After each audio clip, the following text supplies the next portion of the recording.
Assalamualaikum warahmatullahi wabarakatuh. Apa kabar anda semuanya? Masih sehat kan? Ketemu lagi sama Ustadz ya di hari Jumat ini dengan pelajaran yang baru, tsaqofah yang lain, yaitu tsaqofah fikih hari ini. Nah, kalau minggu kemarin kita sudah membahas tentang dakwah ya, tentang dakwah berjamaah dan akibat kalau tidak ada dakwah berjamaah. Hari ini kita akan membahas tentang hukum dan syarat seorang pemimpin dalam Islam. Tapi sebelum belajar seperti biasa, kita berdoa dulu supaya berkah. Oke? Barakallahu fikum ya. Wahid isnain salas. A'udzu billahi minasy syaithanir rajim.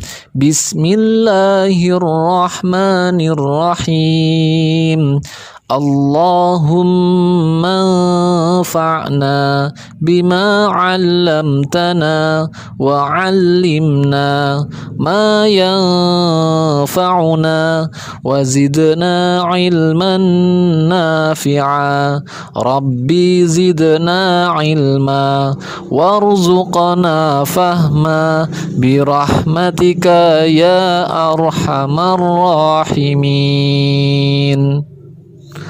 Qala Allah Ta'ala Al-yawma akmaltu lakum dinakum wa atmamtu alaikum ni'mati wa raditu lakumul Islam dina.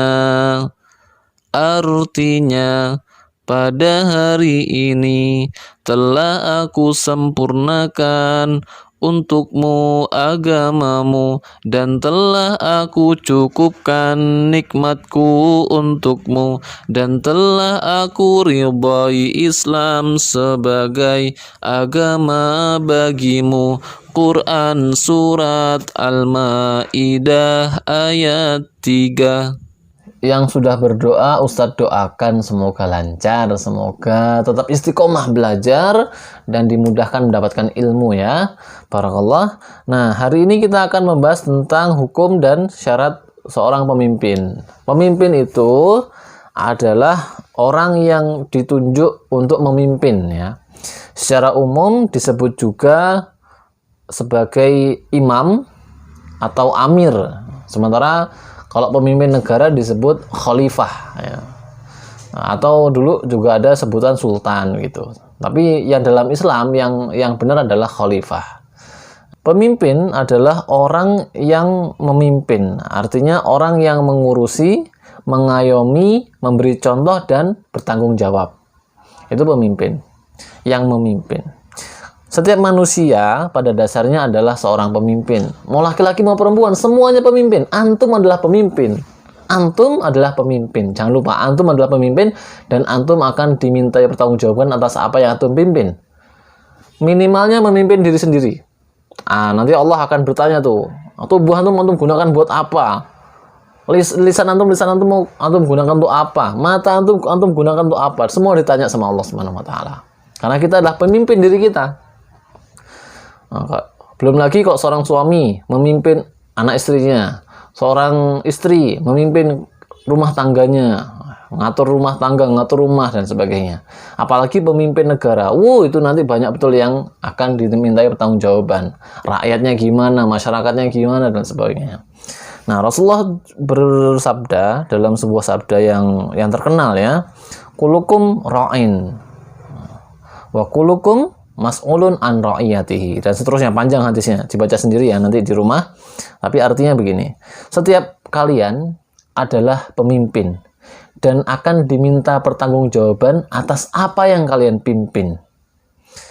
Seorang kepala negara adalah pemimpin atas rakyatnya dan akan diminta pertanggungjawaban atas rakyat yang dipimpinnya. Seorang suami adalah pemimpin atas anggota keluarga dan akan ditanya perihal keluarga yang dipimpinnya. Seorang istri adalah pemimpin atas rumah tangga dan anak-anaknya dan akan ditanya perihal tanggung jawabnya. Seorang pembantu atau pekerja rumah tangga adalah bertugas memelihara barang milik majikannya. dan dia juga akan ditanya atas apa yang menjadi tanggung jawabnya. Dan kamu sekalian adalah pemimpin dan akan ditanya, dimintai pertanggungjawaban perihal hal yang dipimpin. Hadis riwayat Muslim. Nah, ini menandakan bahwa semua kita adalah pemimpin. Tapi di masyarakat ada pemimpin-pemimpin khusus yang memang ada syarat-syarat khusus ya. Nah, mengangkat pemimpin dalam Islam itu hukumnya wajib. Apalagi di tengah-tengah masyarakat ya. Wajib ada seorang pemimpin yang memimpin masyarakat. Nah, orang seperti pemimpin negara atau seorang khalifah atau pemimpin masjid aja, pemimpin sholat aja, itu kan juga kita memilih pemimpin untuk jadi imam sholat yang kita ikuti kan gitu. Ingat bahwasannya pemimpin dipilih untuk diikuti ya, untuk ditaati dan diikuti. Maka jangan salah untuk memilih pemimpin. Maka supaya nggak salah, Islam memberikan syarat-syarat yang wajib ada pada seorang pemimpin. Syarat itu apa aja? Yang pertama adalah harus muslim. Maka tidak boleh seorang muslim memilih pemimpin yang kafir atau bukan muslim untuk memimpin dirinya. Maka nggak boleh seorang masyarakat muslim memilih pemimpin yang kafir. Nggak boleh. Haram. Yang kedua, baligh. Baligh itu artinya sudah mukallaf ya, sudah punya tanggung jawab halal haram atau tanggung jawab dosa dan pahalanya sendiri. Nah, artinya tidak boleh memilih pemimpin yang masih anak-anak gitu. Kalaupun anak-anak itu sudah mampu memimpin sholat, maka nggak apa-apa untuk sholat sunnah ya. Jadi untuk pemimpin negara nggak boleh, tapi untuk pemimpin sholat boleh, asalkan sholat sunnah. Pemimpin yang belum baligh, untuk sholat aja, imam sholat boleh, yang sholat sunnah tapi ya. Asalkan dia sudah mumayyiz, sudah bisa membedakan mana yang benar, mana yang salah, dan sudah bisa menjalankan tugasnya sebagai imam sholat. Yang ketiga, harus berakal ya.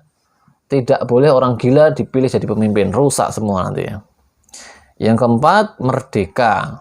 Bukan budak, nggak boleh seorang budak memimpin orang merdeka. Kemudian laki-laki, nah ini yang perlu diperhatikan. Laki-laki itu pemimpin yang umum ya. Maka sebagai laki-laki antum juga harus siap jadi pemimpin bagi perempuan. Dan pemimpin negara, pemimpin imam sholat, nah, itu selama masih ada laki-laki nggak boleh nunjuk perempuan. Imam sholat perempuan nggak boleh. Kecuali nggak ada laki-laki lagi. Laki-laki udah nggak ada, tinggal perempuan semua. Nah, boleh tuh dipilih pemimpin di antara perempuan untuk memimpin perempuan. Tapi kalau perempuan memimpin laki-laki nggak boleh. Karena Allah sudah membagi porsinya masing-masing. Laki-laki sebagai pemimpin dan perempuan sebagai yang dipimpin.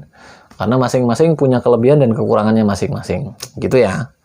Itu untuk laki-laki yang wajib jadi pemimpin. Kemudian yang keenam adalah mampu.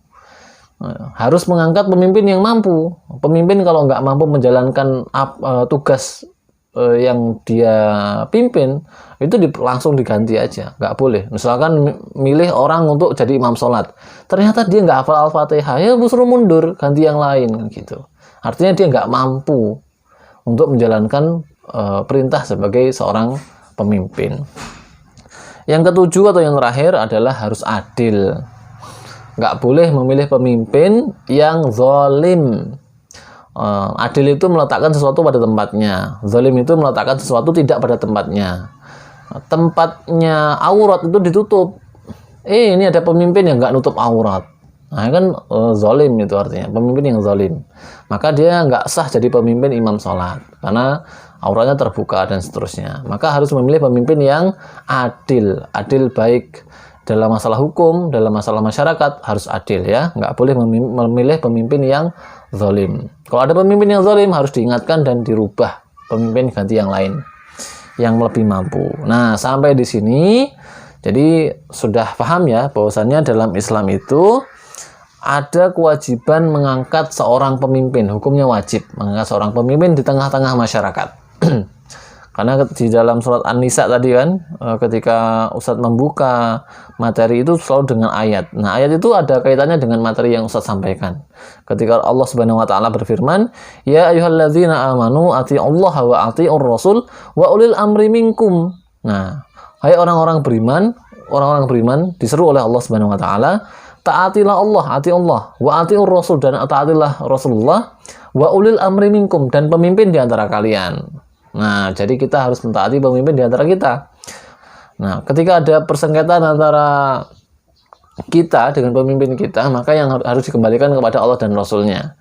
Maka kita boleh mentaati pemimpin, asalkan pemimpin itu taat kepada Allah dan Rasulnya. Jadi nggak boleh mentaati orang yang dia bermaksiat kepada Allah dan Rasulnya. Apalagi dia memerintahkan kita untuk maksiat sama Allah dan Rasulnya. Oh, tidak boleh diikuti.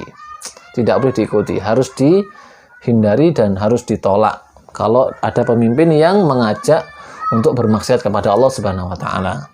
Dan yang kedua adalah ada syarat-syarat yang harus dipenuhi sebagai seorang pemimpin. Nah, itu yang antum harus hafalkan ya. Ada 7 tadi ya. Ada 7 itu harus hafal ya. Barakallahu fikum. Sampai di sini ya pelajaran kita. Semoga bisa difahami. Insyaallah minggu depan kita akan masih melanjutkan tentang pemimpin, tentang masalah pemimpin ini. Apa tujuan ditunjuknya seorang pemimpin, fungsinya untuk apa, akan kita bahas di pertemuan berikutnya. Oke, semangat terus belajar ya. Anda sekalian, kita tutup sampai di sini dengan sama-sama membaca lafaz hamdalah dan doa penutup majelis. Alhamdulillahirabbil alamin.